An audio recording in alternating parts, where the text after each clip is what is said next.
All right, Shalom. First and foremost, we would like to give all praise to Yahweh, Bahashem, Yahweh Shai. Want to give double honors to the apostles and the elders of Great Millstone that rule well. And peace and citation to the house of David. I got the brother Yat with me, the brother Tazamah, and I'm the brother Sha'ar. We're on our way to camp. Just wanted to give a quick testimony on an experience that Tazamah and myself had. This is, it was a while ago, about 3 years ago or so. Right before, this was literally right before we started coming out.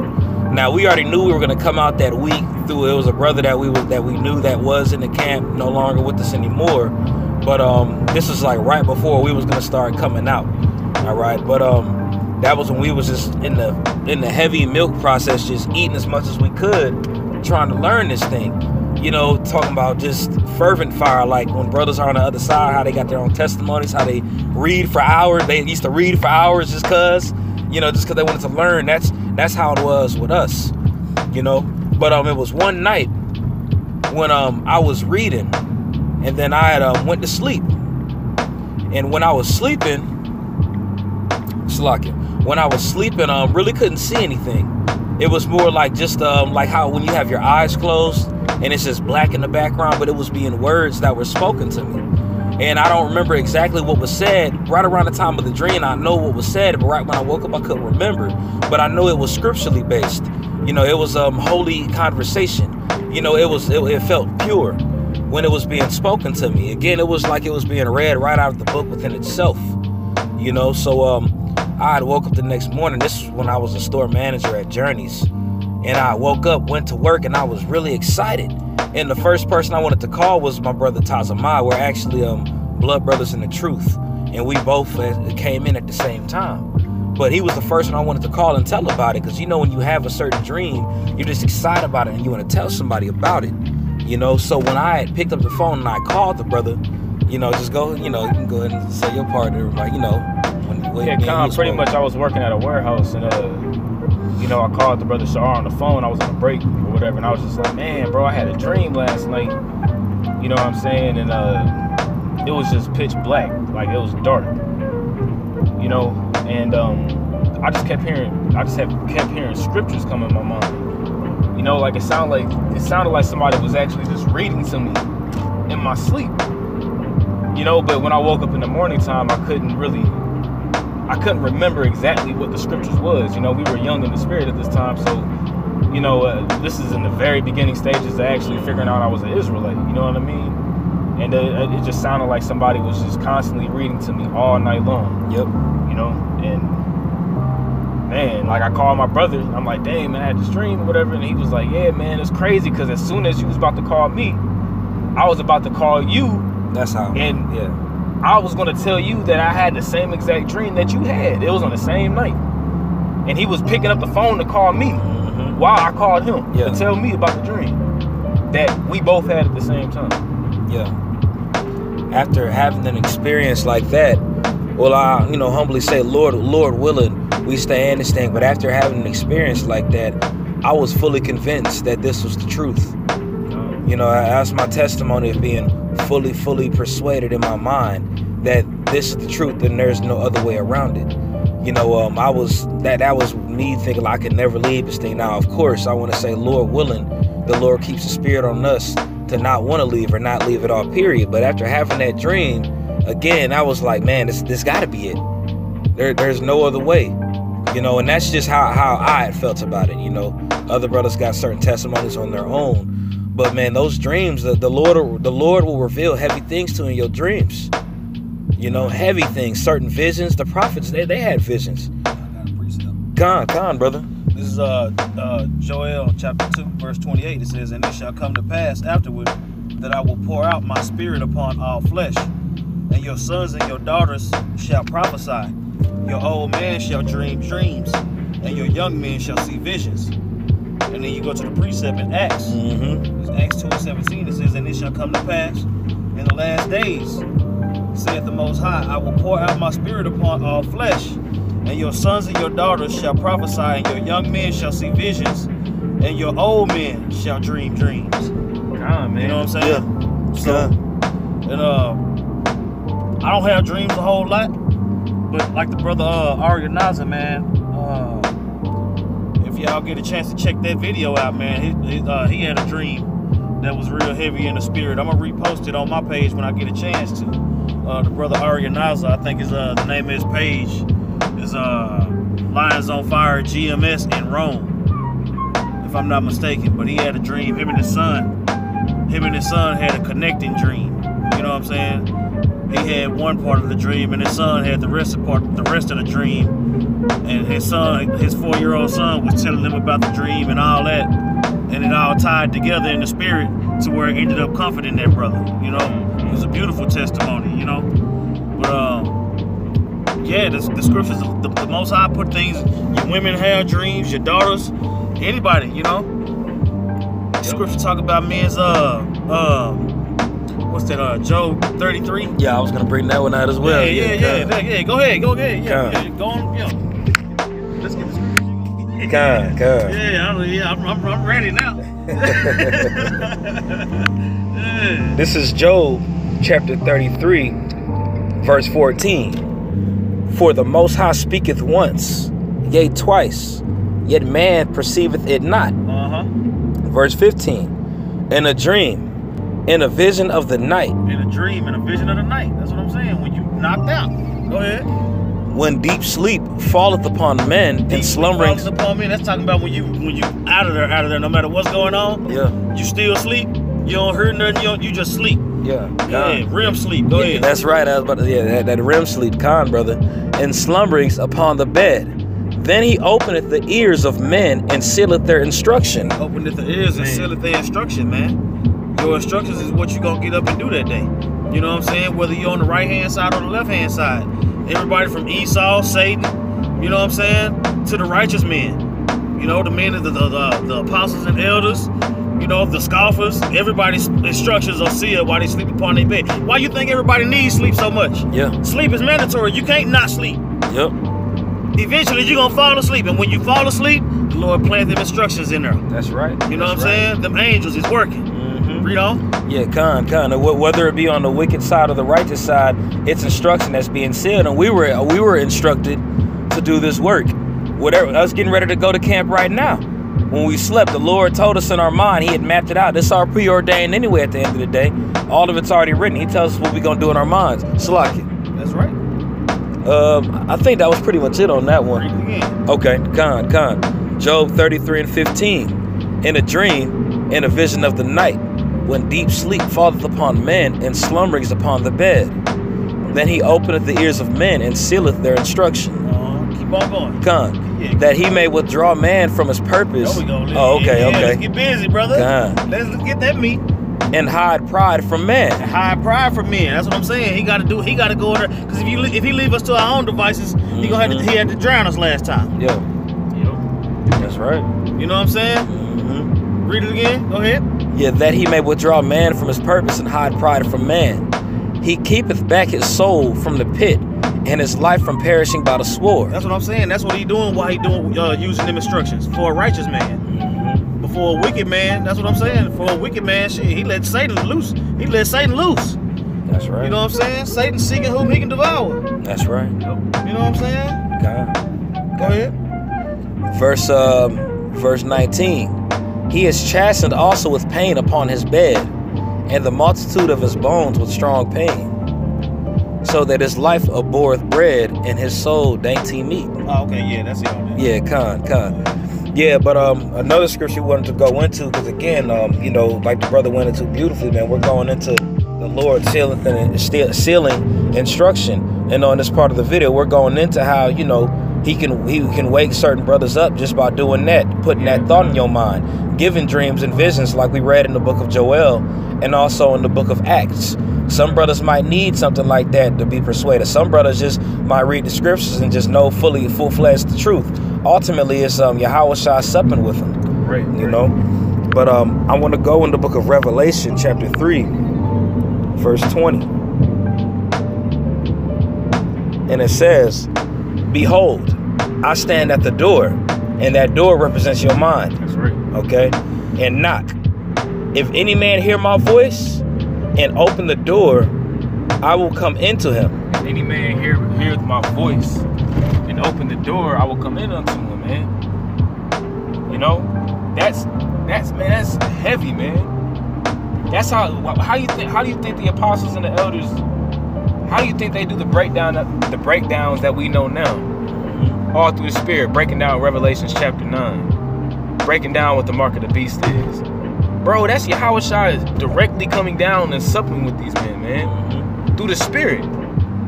You know? Yeah. This isn't, there is no coincidence. I got 2 precepts I want to bring in to go with what y'all talking about. Read your precept, read that again.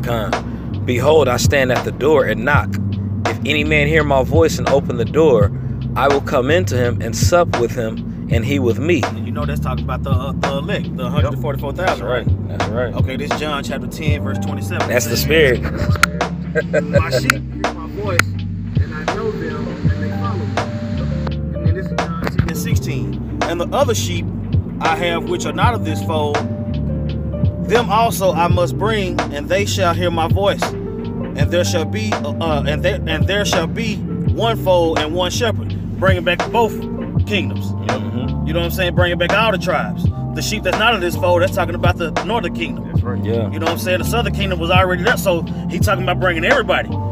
You know what I'm saying? Through this word being pushed. You know what I'm saying? And our young men and our old men having dreams is that's what I'm saying. These dreams is what's waking brothers up to hear that voice when he called. Right. Go ahead. That's right. You got it.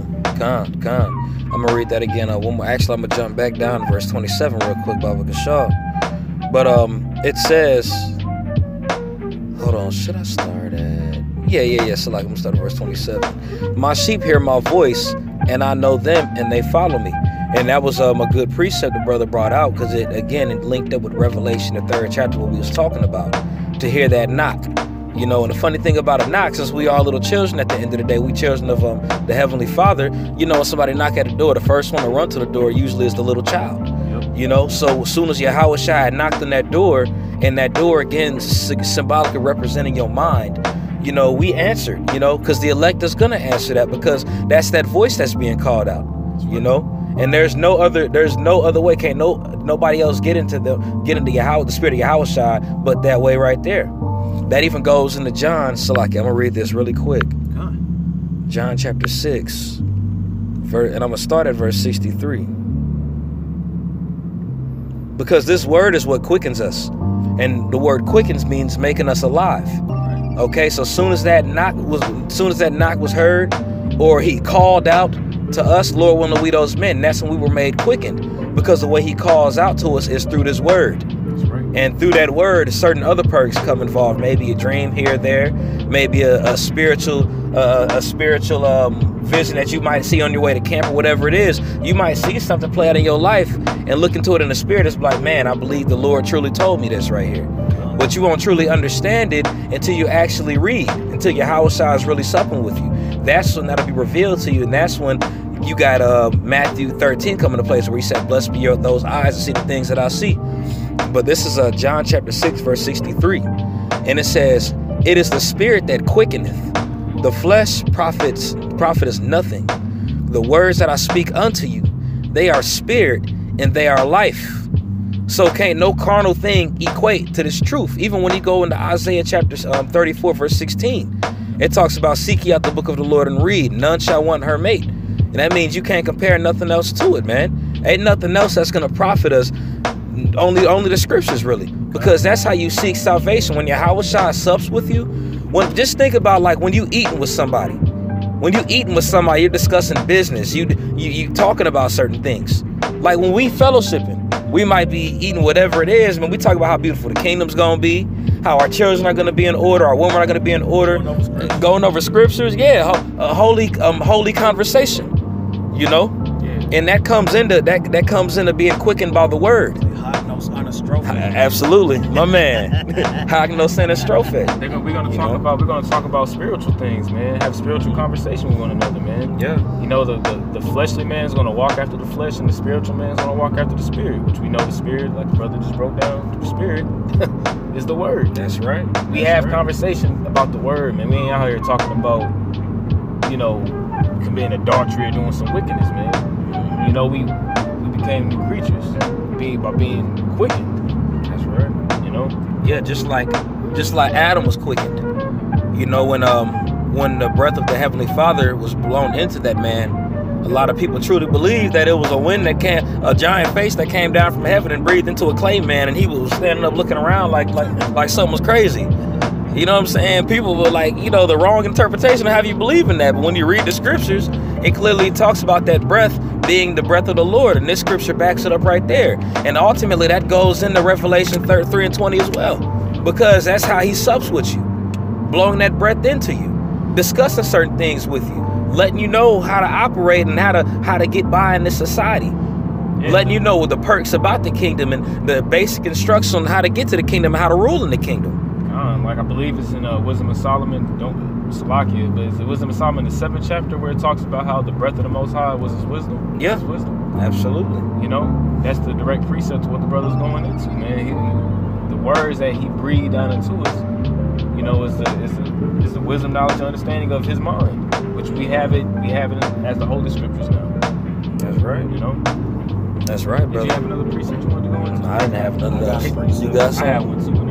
It was 2 Timothy 2 and 15. It's your 2 Timothy 2 and 15. Study to show thyself approved unto the Most High, a workman that needeth not be ashamed, rightly dividing the word of truth. But shun profane and vain babblings, for they will increase more to ungodliness. You know what I'm saying? The reason I want to bring that out is because when you supping with the Lord, you know what I'm saying, the more you sup with the Lord, the more you out of danger. You know what I'm saying? The scriptures protect us. When you at the crib studying, don't nothing fucked up happen. Mm-hmm. You know what I'm saying? But when you out in the streets, you know what I'm saying? Just like Morpheus told Neo, if anybody out there that ain't us is an agent. Anybody could be an agent. You know what I'm saying? It said, but shun profane and vain babblings, for they will increase unto more ungodliness. You know what I'm saying? The vain babblings come from the world. That's right. If you at the crib watching the apostles and elders or doing your own studies, you know what I'm saying? Watching other brothers from around the four corners of the earth, getting edification from everywhere you click, you know what I'm saying? You protected, man. You ain't out there. And that's what the Lord mean by that, man. When you studying, when the Lord is suffering with you, ain't nobody but you and him right there. You know what I'm saying? Who gonna get you while he right there? You know what I'm saying? And that's what leads you to want to be around him all the time. So you pray when you on the highway because these people crazy as hell. You know what I'm saying? You pray when you at work because somebody might say something that's wicked as hell, or you might see something wicked going on that you just got to bite down and bear it and turn the other cheek. You know what I'm saying? If it wasn't for this, the WhatsApp and all the brothers on the different chats and stuff that we be on, man, we'll go crazy up in this thing, man. That's right. You know? Yep. But yeah, that was all I had on that. You know what I'm saying? I have one real quick. If we just get John chapter 10 again and start at the top. John 10 and 1. Verily, verily, I say unto you, he that entereth not by the door into the sheepfold, but climbeth up some other way, the same is a thief and a robber. Right, so if you don't enter in through the door of the sheepfold, which the door is Yahweh Shai, and try to go up some other way, the same as a thief and a robber, man. And that's a lot of these other dudes out here, man. You know, trying to say that the name doesn't matter, trying to say that you can do it in the butt. You know what I'm saying? Saying that there's marmaids, saying that the Lord's name is Ahia, or people that's even calling upon the name of the Lord, but trying to still try to get to the kingdom of heaven in a certain kind of way, man. You know, you are considered a thief and a robber. Go ahead. Verse 2. But he that entereth in by the door is the shepherd of the sheep. Right. He that entereth in by the door is the shepherd of the sheep, man. And the shepherd is Yahweh Shai, man. Go ahead. To him the porter openeth, and the sheep hear his voice. To him the porter openeth, and the sheep hear his voice. Now I was doing research on sheep, and the beautiful thing about sheep is that they are really good at distinguishing voices.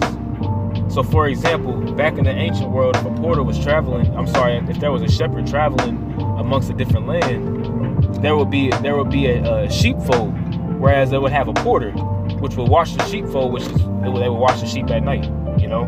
And it wouldn't just be one shepherd sheep in there. It would be multiple shepherds who are traveling with multiple sheep in the sheepfold. Read the last part of that verse. To him the porter openeth. To him the porter openeth. So the porter will open the door.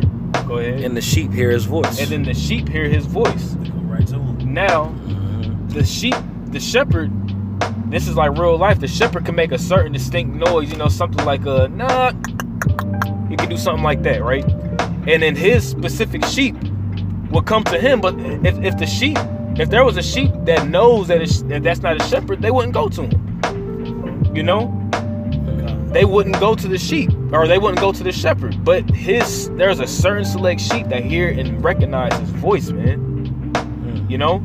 So when I had that dream, going back to the dream that we had, you know, through the spirit, like, I knew, I recognized the voice, man. And it just made me ever since then. I was like, you know, I'm convicted. That's right. I was truly convicted that the Lord was speaking to me, man.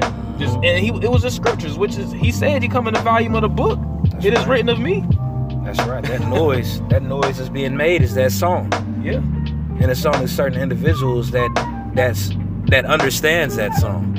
Like when you go into you know, Revelation, the 14th chapter, when he's talking about the 144,000, Lord willing we those men, it talks about that new song, and only those men were able to understand that word, like we're going into with the sheep. That was a beautiful point that you had brought up. I didn't know that. Man, you know what I'm saying? But it makes plenty of sense when those sheep can only understand the certain porter, the certain owner. And Yahweh's voice, that song that's being played, certain men are harping to this word and listening. And certain men had certain testimonies of examples of that sheep. I'm sorry, that shepherd calling out to that sheep. Yeah. You know? I was even going to say, just another quick point. You know, when you read down in that verse, it talks, well, in that chapter a little bit, it talks about how if there was a stranger calling for the sheep won't obey his voice, roughly paraphrasing. And that's exactly how it was in the video that I seen. Like it was three subjects. It was a dude, a girl, and they were calling for the sheep, doing it the same way that the farmer does it, and the sheep would not go to him. They wouldn't even look at him. They were just grazing, eating the grass. And then the farmer came, he made his distinct noise, and he called them in a certain way, and all the sheep popped their heads up, looked, and every single last one of them started running towards him. Every single last one of them. You know what I'm saying? So yeah, bro.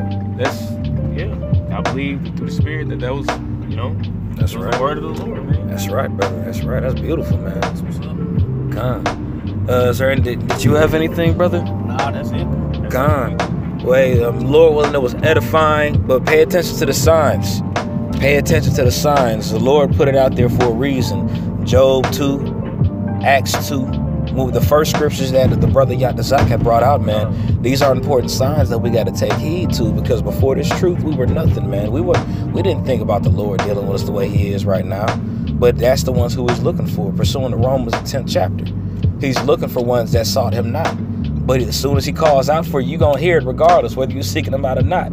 He's going to hear you, because ultimately he's the one that calls you. You don't go to him, he goes to you and chooses you, you know. But again, Lord willing, it was edifying. Want to give all praise to Yahweh, Bahashem, Yahweh Shai. Want to give double honors to the apostles and the elders of Great Millstone that rule well. Peace and citation to the house of David. Shalom. Shalom.